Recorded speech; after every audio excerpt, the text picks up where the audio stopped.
Oi pessoal, sejam bem-vindos ao canal Ler para se Mover. Eu sou a Elida e hoje falaremos sobre o livro O Morro dos Ventos Uivantes, de Emily Brontë.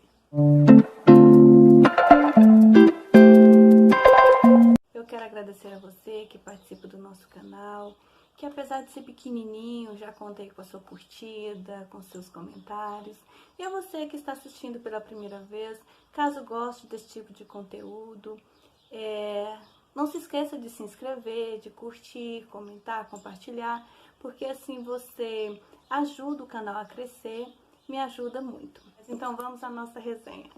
O Morro dos Ventos Uivantes é um romance que foi publicado em 1847 pela escritora inglesa Emily Brontë e inclusive foi o único romance que ela publicou, considerando que morreu ainda muito jovem, com a idade de 30 anos, para ser mais específica, vítima de uma tuberculose. Emily possuía mais duas irmãs, também escritoras, que foi Charlotte Brontë, que escreveu Jane Eyre, e Emily Brontë, autora de Agnes Grey.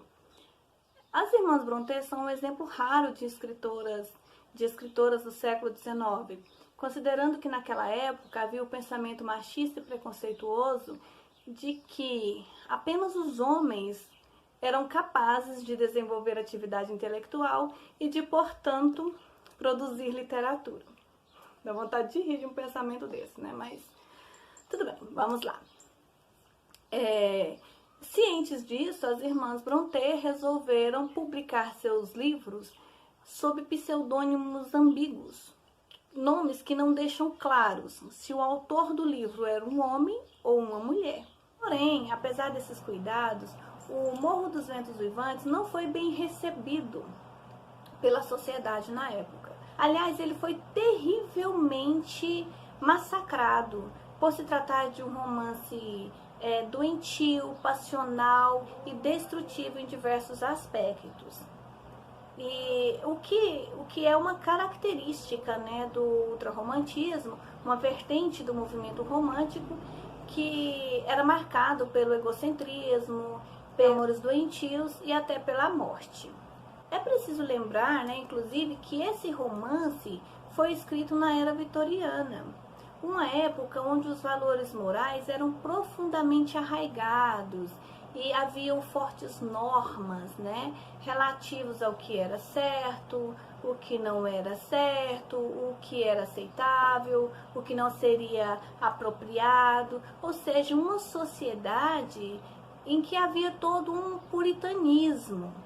Daí, essa sociedade fica tão escandalizada com um romance cujos personagens eram mesquinhos, até mesmo os protagonistas, né, que é Catherine e Heathcliff, eram pessoas mesquinhas, egoístas, né? Bem, o ser humano tem isso também, mas geralmente o que se encontra, principalmente em livros na época no século XIX, eram heroínas, heróis, onde as pessoas podiam se espelhar, era um bom exemplo.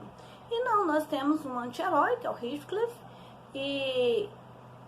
e um romance onde existem muitas páginas que descrevem cenas de violência que às vezes eu ficava assim um pouco até chocada, né, com o nível de crueldade que às vezes Heathcliff comete. Então, inclusive o conteúdo do livro chocou tanto que muitas pessoas chegaram a duvidar que ele teria sido escrito realmente por Emily.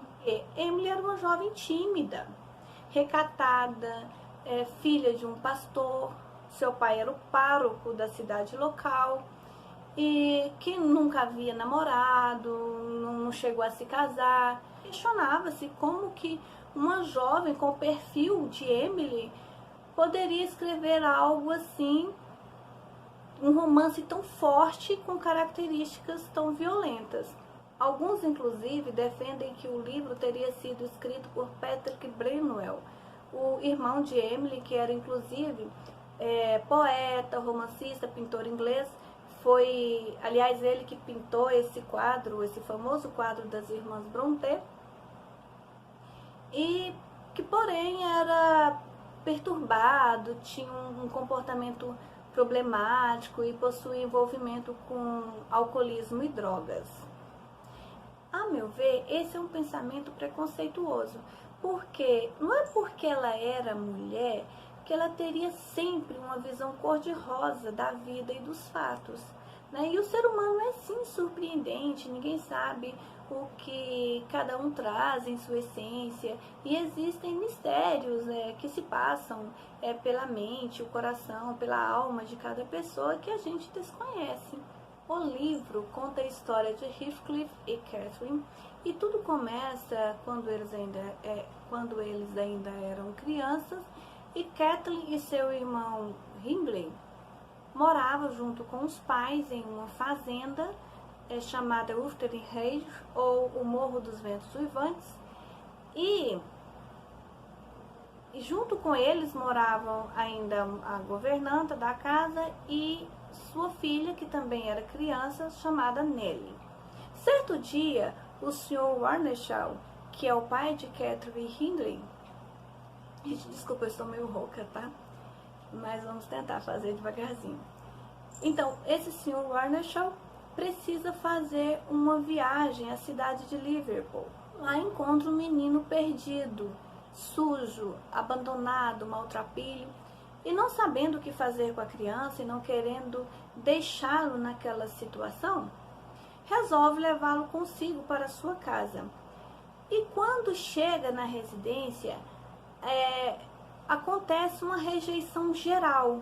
Ninguém quer aceitar aquela criança, principalmente a esposa do Sr. Warnershaw, que fica escandalizada, né, com aquela criança suja, mal vestida, de modos grosseiros. Ficou muito assustado quando chegou à casa, e uma criança com aparência cigana, pele morena. Não que exista algum problema em se ter a pele morena, a aparência cigana, porém, se avaliarmos o contexto histórico, saberemos que naquela época, no século XIX, os ciganos viviam à margem da sociedade. Então existia todo um preconceito que fizesse com que aquela família rejeitasse aquela criança. Porém, o Sr. Warnershaw, contrariando a todos, se mantém firme na decisão de adotar o menino e dá a ele o nome de Heathcliff, e ele logo se torna o seu filho favorito, apesar de ser adotivo. E Hindley, o filho mais velho, que já não gostava de Heathcliff, é tomado então por um profundo ciúmes e passa a odiá-lo. Catherine, por sua vez, passada a animosidade inicial, vai se afeiçoando a Heathcliff ao ponto de que ela só se sente feliz se o tivesse por perto. Algum tempo depois, a esposa do Sr. Warnershaw morre, Hindley é enviado para estudar em outra cidade, e ficam então no Morro dos Ventos Uivantes o Sr. Warnershaw, Catherine, Heathcliff, a Nellie, que é a criança da filha da governanta, e um senhor que era responsável pela educação das crianças. A relação entre Heathcliff e Catherine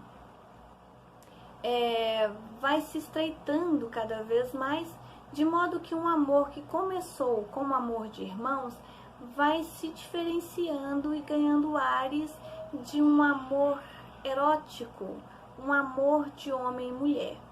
Algum tempo depois, o Sr. Warnershaw morre, e Hindley volta então ao Morro dos Ventos Uivantes, já casado, assume o lugar de seu pai e começa então uma vingança contra Heathcliff. Heathcliff é então rebaixado a empregado, não pode mais estudar, não pode fazer as refeições junto com a família, é obrigado a dormir no celeiro, e é humilhado por Hindley de diversas formas, em várias situações. Catherine, então, se revolta com aquele tratamento imposto a Heathcliff e se une a ele. Os dois se tornam cada vez mais rebeldes, né? E eles são meio que selvagens, livres, né? Correndo pelos pastos, pelas charnecas do Morro dos Ventos Uivantes, e o que lembra muito o pensamento de Rousseau, né, do bom selvagem, que ainda não havia sido corrompido pelo meio social.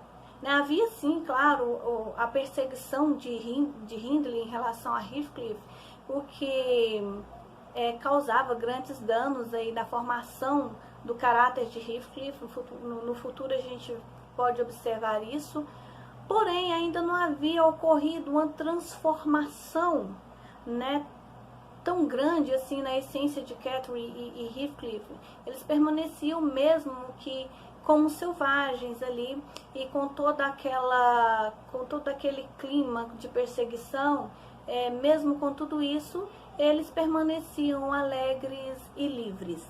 Até o dia em que Catherine conhece Linton, um rapaz bonito, rico, elegante, com boas maneiras, talhado pela sociedade vitoriana. E ele se apaixona por Catherine.